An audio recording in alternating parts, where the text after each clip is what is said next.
we live? Okay. Good day, everybody, and welcome back to another episode of the Haz Mat Guys. I'm Michael Monaco, so let's get into it. Welcome back, everybody, to episode 49, and we are the premier podcast dealing with hazmat response for fire responders, where we're giving you the knowledge and insight to do our job safely and effectively. I am Bobby Salvesen, and I am, once again, happy to be here with my co-host, Mike Monaco. Yes, back in the state of New York. Yeah, very exciting, very exciting. Fantastic, It's fantastic training. It's you know what, it was good stuff. They are preparing for the impending Hurricane Matthew. Dun dun dun. It's the end of the world as we know it. Hurricane and Bob feels fine. 16 nonstop coverage, and oh my god. Yes. So a lot of let's do the politically correct thing. A lot of prayers go out to those that are in Florida, people that we know. I hope you stay safe. And was that good enough? That's no. That'll bring a tear to the glass eye. All right, I'm good. Good stuff. Good stuff. I hope the whole state snaps off. In the winds, it becomes crooked. Like tomorrow we see the radar, and it's like 45 degrees into the Gulf of Mexico. That's why I bought a lot of Florida. land in Atlanta, so I have oceanfront property now. Wait, I hope Tennessee is the new coast. You know what?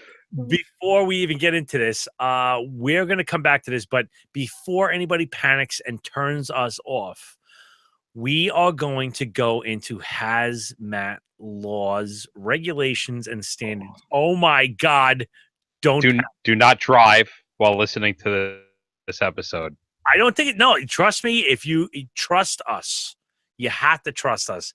We're going to make this, and there's a reason why we're doing this. Just give us a second to get these little bits out of the way. As far as, just giving a cup of coffee or a cup of, or a glass of beer to us, be sure to go to the hazmatguys.com.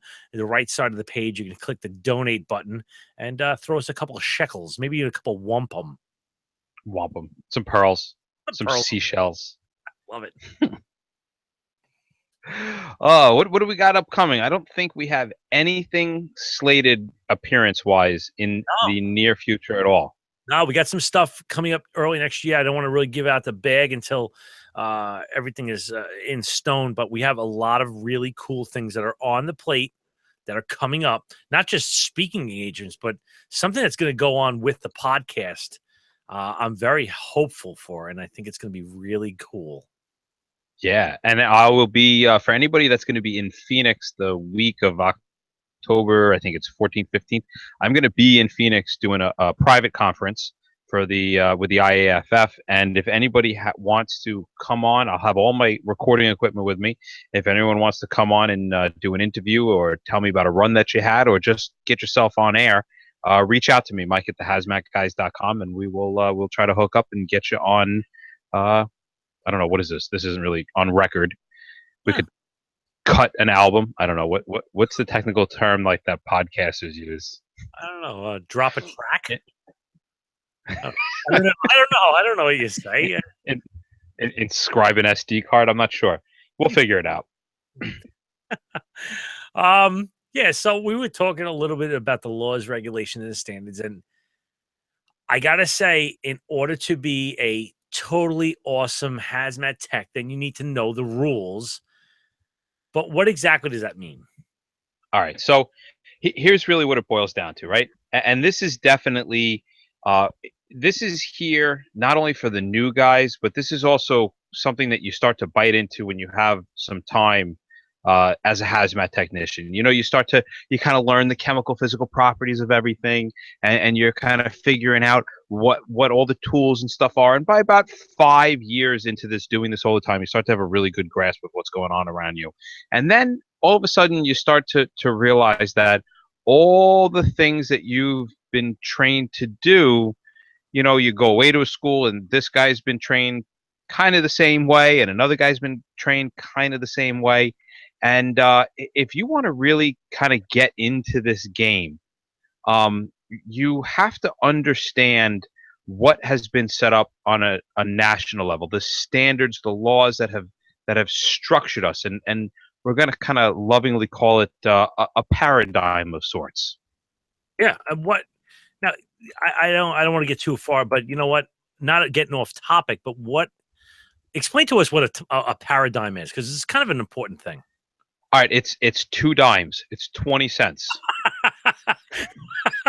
I really didn't see that one. That was, you didn't see that comment?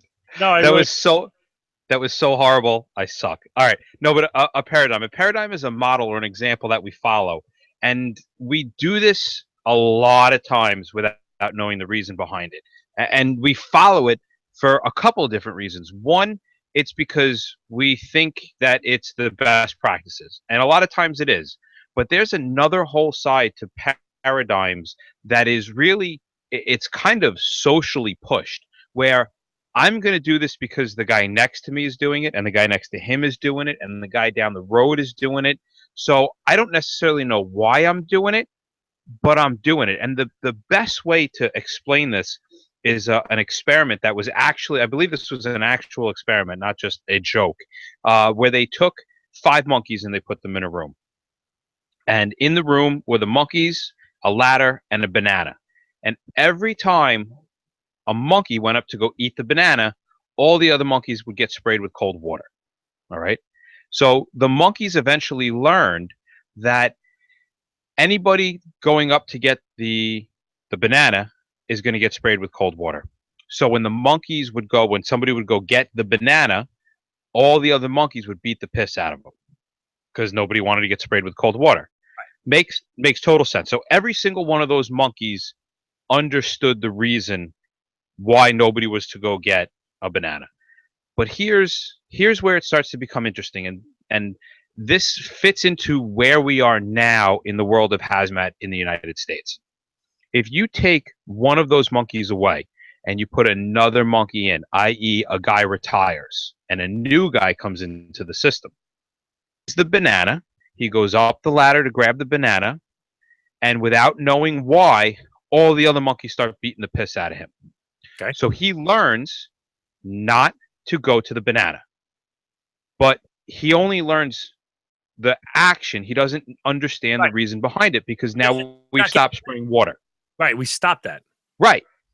So we stopped spraying the water. So now he goes up to get the banana. All the other monkeys beat the piss out of him. He doesn't know why he's not allowed to get the bananas, but he's learned that that's what we do when we get the bananas. So as time goes on, you replace more and more of the original monkeys with new monkeys, and the same thing starts to happen. They learn not to go get the bananas. They don't know why, but they don't go get the bananas. And once all of those monkeys are replaced, everybody in that room, every monkey in that room knows that they're not allowed to get the bananas or they're going to get the piss beat out of them, but nobody understands why.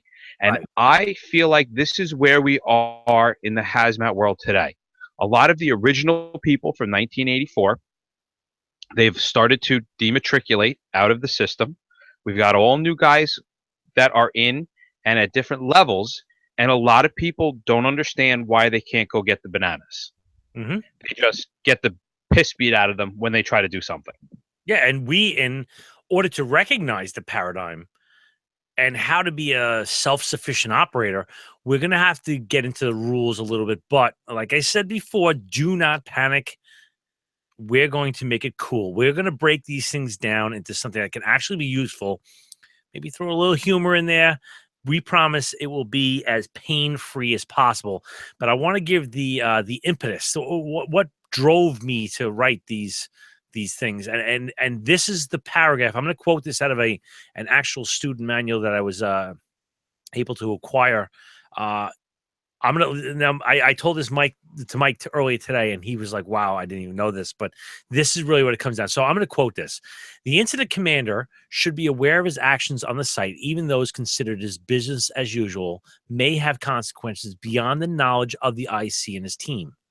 Anytime an action of moves outside 29 CFR 1910-120 Q, that's where we actually Emergency responders. That's emergency responder. Right. You are outside of your training. Here's an example. An example could be your team opening a drum to check its contents and then doing an overpack, which is actually putting a drum inside of another drum operation because the drum doesn't look too good, right? So in reality, the team performed operations as outlined in 29 CFR 1910-120J to open a drum and determine its content without following the direction of paragraph J opens the possibility of drastic liabilities in the event of a problem. As for the overpack, that activity falls under the salvage drum operations, which is in 49 CFR 173.3C.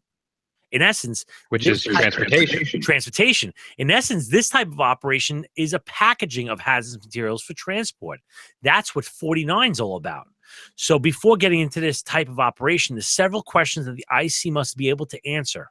For example, are the packaging drums, shipping papers, markings, labels all correct as per 49 CFR? If there's anything happens to this shipment, whoever prepared it is responsible as per 49 CFR. And this part, everything from part 100 to 185, applies to each person who offers the hazardous materials for transport or has contact with it. Thus, do not know what we do not know may come back to haunt us. What amounts to is this: if you're not trained to do a task, you shouldn't do it. The regulations provide for a wide range of help in this difficult world of complex theories and robust sciences, but the regulations describe the position descriptions, such as Q4 is for skilled support, blah, blah, blah, blah, blah. Not to understand this is to not understand what is available to the IC is like not knowing or caring what tools are needed to work on a piece of mechanical equipment. Read and understand what is out there for you to use. So what I'm saying is, when I saw this, and I think I'm some whiz-bang hazmat specialist and I'm going to knock it dead out there, I didn't even know what I didn't even know. And that scared the crap out of me. Yeah, so you could do something because that's what you've always done, and something out of the ordinary happens, and now you're on the hook because you didn't follow the federal guidelines as to how to properly do that, and right down to the firefighter who is performing the action. Yeah. Yeah. So, and now the way you described it to me earlier was quite literally the act of opening a drum, checking its contents, and then overpacking it violated how many regulations? Two big ones. I mean, these are like the crux of what we do. Right. So it's interesting. So we have to start compiling the list of laws and regulations that we thought would be beneficial for the operator, just so that you have the knowledge to basically move on. So go to that next level. All right. If you are beyond chemical physical properties and you're kind of not beyond that, but you're skilled at it, start looking at one of these documents: 49 CFR, which is transportation regulations; 29 CFR, which are OSHA regulations, specifically 1910 period 120. Then we can dive into the standards, which are the NFPA standards that we follow. 471 recommends the best practices for responding to hazmat.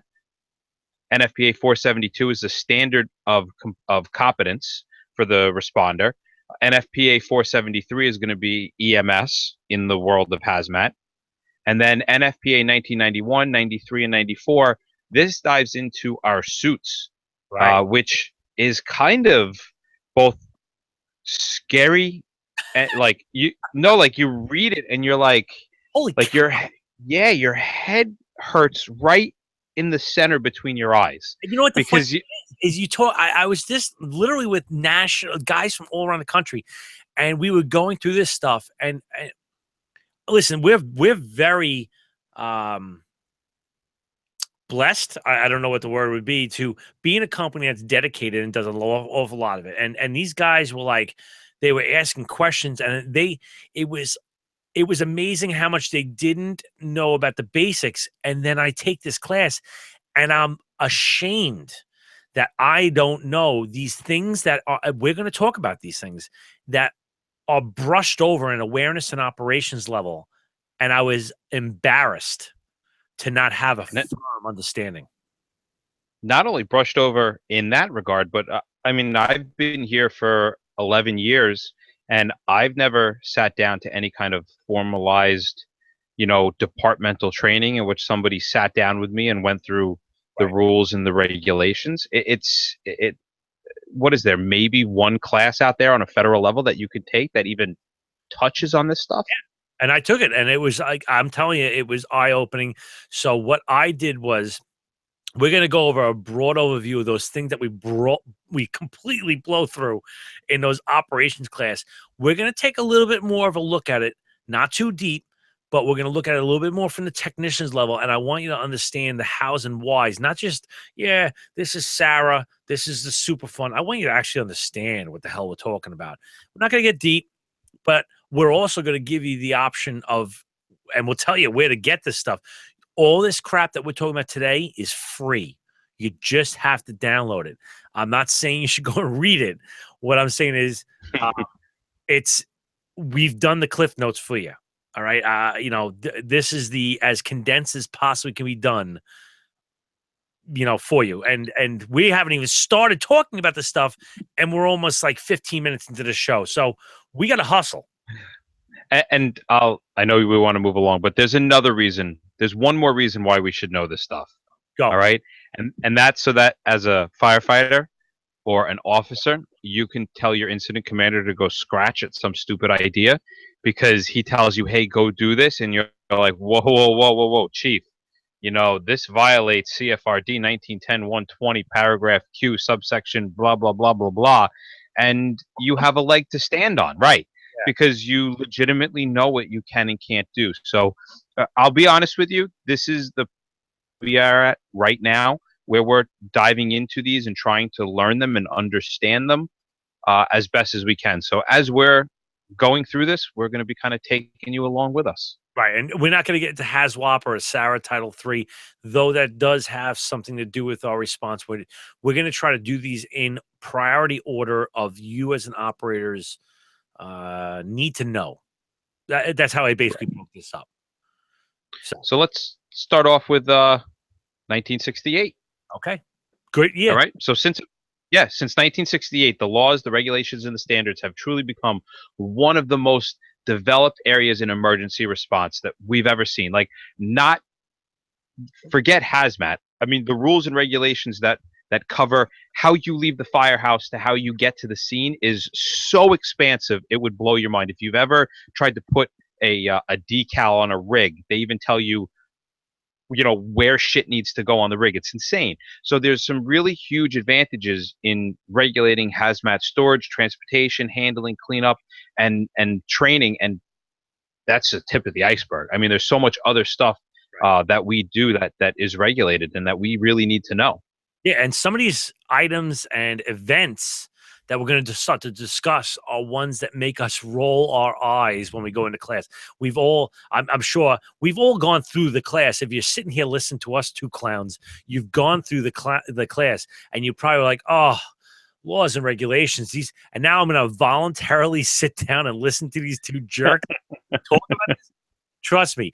But remember that when you start getting higher in these levels, the technician, the specialist, the incident commander, you're making the calls based upon these laws that you did 5 minutes, depending on your instructor. And he was like, yeah, you're not going to see this ever again. In a test, it's SARA Title III. That's the answer, all right? That's what you're right. making decisions on. Like, this is major shit. And they can not only go after you and your department, but they can come after you civilly.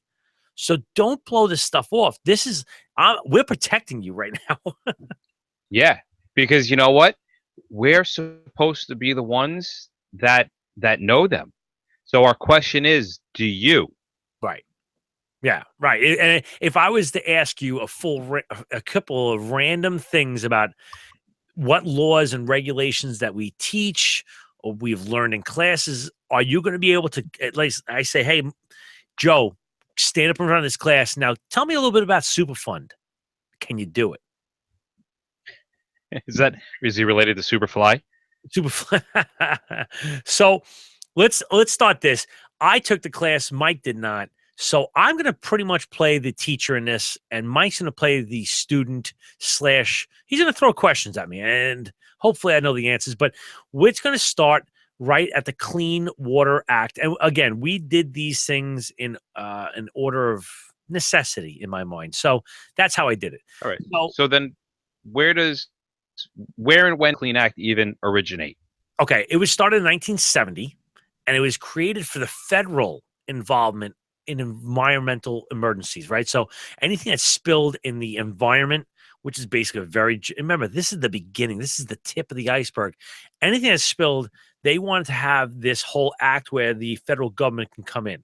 And this led to regulations on the responses to these types of emergencies. Now, I was still very young. But this was the start of the hazmat, the motion, the movement towards hazmat in the nation. This was the bud. If hazmat was an insect, this would be the maggot phase. This is the maggot phase of hazmat. This is the maggot phase. I don't think it's ever been kind of classified that way. Anyway, they provided a matrix for setting a precedent for events such as chemical spills, oil releases in the U.S. waterways and oceans. Now, this is where it all started, the Clean Water Act of 1970. Interesting, right? That's so. Yeah, it really comes down to a lot. So there's so much. So is there these guidelines for the Clean Water Act? What about some kind of like a plan of attack? Oh, like so these abilities for the federal government to come in, they give us regulations that say, hey, you're going to respond to this. Yeah. How do we start to guide our actions? Well, this kind of piggybacks off the back of it, and we've definitely heard this because this is called a national contingency plan. And this is really, I'm telling you, it was kind of built off the back of it. So they established a central point for incidents and reporting. This is the NCP. And they made 3 different parts, and I'm sure you've heard of at least one of these things. One was a national contingency plan, which is like a national thing where they would say, this is how we're going to handle a RAD. This is how we're going to handle a biological. And this is really where the CDC and stuff came out of. They also have the National Response System, which is all the assets that we grew into as fire departments. And they have a national response team. And these are the guys and girls that are responsible for coordinating the federal resources that are available or requested by the local resources or the authority having jurisdiction. So let's say, so would this be like FEMA and National Guard? Yeah, kind of like that, or maybe not FEMA as an entity, but let's say the Little Big Neck Fire Department, has a spill in the Sound. And they say, hey, listen, national, the NRC, I'm going to call them up. And I say, listen, I got a spill. It's beyond my capabilities. They'll say, no problem. We're going to send you the people. And this is where it all came out. This is basically a piggyback of the NRC, a.k.a. a piggyback of clean water. And how is there any information from any one of these 3 that me as the responder working locally to pull information out of? Like, is there something in there that I should be reading or looking at, or that helps me, or is this really just letting me know, hey, there's resources back here if you need them? I think it's just the resources. Now, again, I don't have the whole thing memorized. I looked through it as fast as I possibly could, but I don't think it has it. I could be wrong, but I'll look into that. I don't know. Okay. All right. Let's get into the next one. This is the one you heard about all the time, right? CERCLA. This is CERCLA. This is like, if we do hazmat laws, we mention CERCLA. CERCLA. The Comprehensive Environmental Response and Compensation, money, Liability Act. Mm-hmm. Okay, so we're talking about money and who's at fault for the money. Okay, so this is an avenue for more federal intervention if needed for more responses. So this is kind of an expansion of that clean water. The clean water never went away, but we kind of expanded it with the circular. So this was in 1980, and it happened because of two major factors. Reason one was that the world was evolving and creating and seeing more and more chemicals that are being involved in emergencies. Do you understand why? I mean, it's Yeah, I guess as the world gets smaller, we need to make sure that everybody is safer. yeah, they're just transporting a ton of chemicals now. So there's more accidents, right? I mean, it just makes sense. There's statistically more accidents. So they had to start getting Right. involved. And now they started getting to what they call tributaries, which are waterways that lead into larger waterways.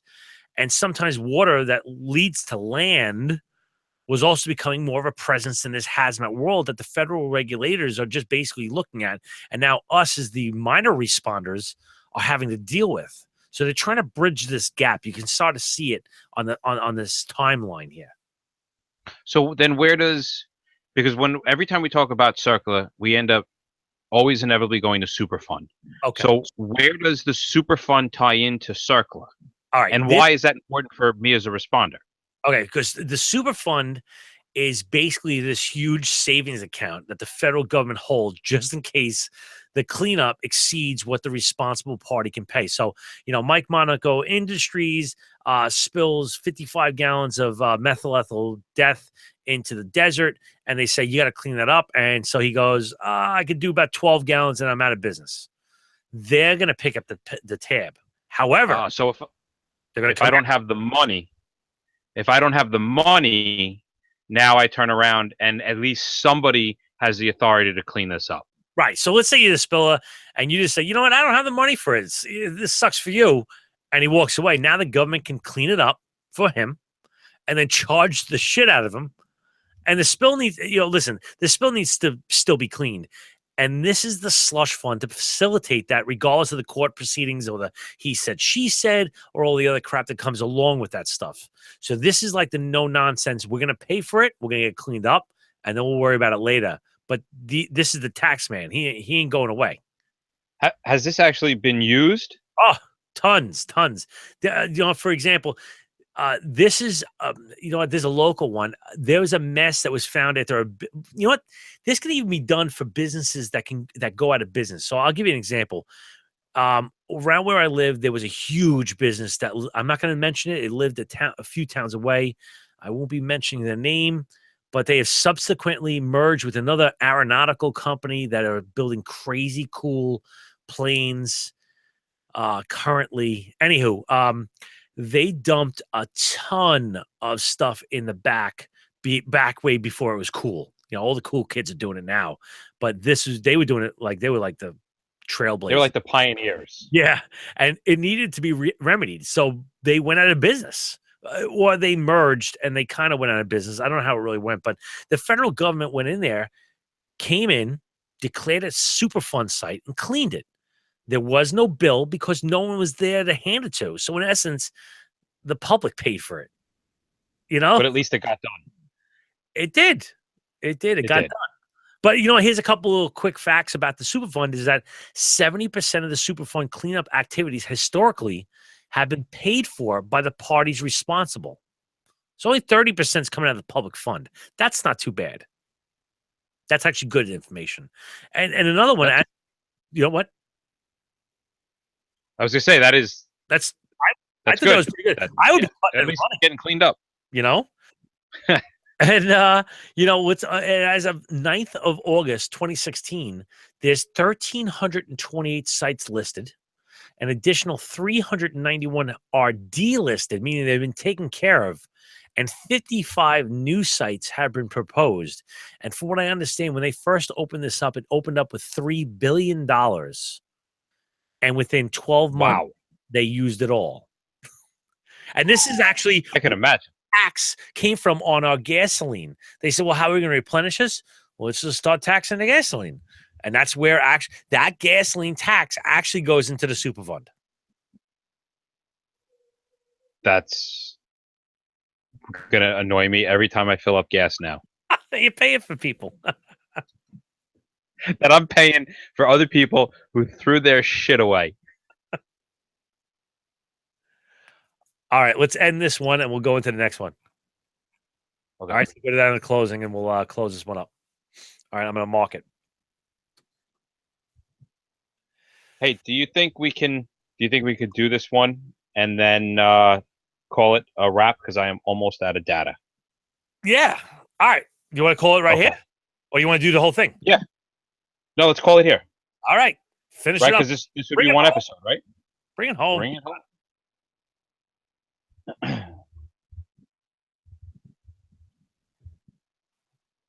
All right, guys, it's time to wake up. Wake up, because we've wrapped up another episode of the Haz Mat Guys. Thank you for taking a little bit of your day to listen to us, and hopefully we less complex. I don't know. Yeah. All right. You can go to and find us on Facebook and Twitter at the Haz Mat Guys, and please take a moment to go to iTunes, put a review of our podcast, or you can go to a comment hotline at 843-628-1484, and that's also 843-6-THE-MAT.